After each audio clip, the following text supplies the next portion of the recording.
The Herrin City Cemetery was founded in 1905. It was originally laid out in a 28-block array. One of the 28 blocks was set aside specifically as a potter's field.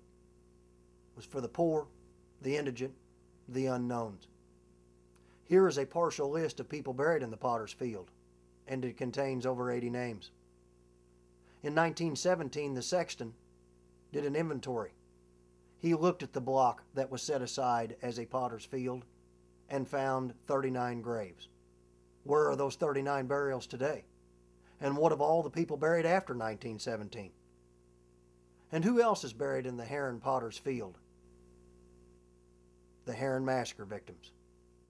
This photo depicts that burial on June 25, 1922. 16 men murdered, including Anton Malkovich, a decorated combat veteran of World War I. He was a member of the 305th Signal Corps, and here is that group in action in the battlefields of France. They fought in every major campaign. Malkovich got a marker in September of 22, and it paid homage to his service. But where is that marker today? In the Potter's Field of the Herrin City Cemetery. I asked the sexton that question in May of 2009.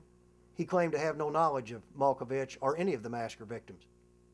But in 1994, 3 men, 3 police officers, came down from Washington County on a sightseeing tour, and the sexton pointed out the site where Malkovich was buried. This is a magazine article that talks about their adventures of that day.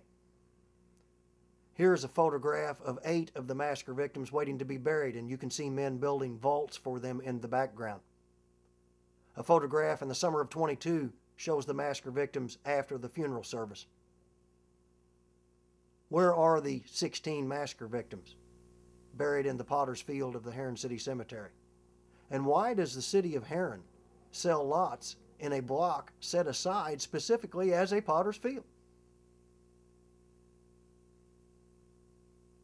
Anton Malkovich of the 305th Signal Corps, the decorated veteran, who had a marker, buried with his friends on June the 25th, 1922, along with the men, women, and children buried in the cemetery for over 70 or 80 years in the Potter's Field, deserve better. When I asked the sexton why he sold lots in the Potter's Field, he said the real estate was valuable. And when he came across the old unmarked graves, he simply crushed them with his backhoe.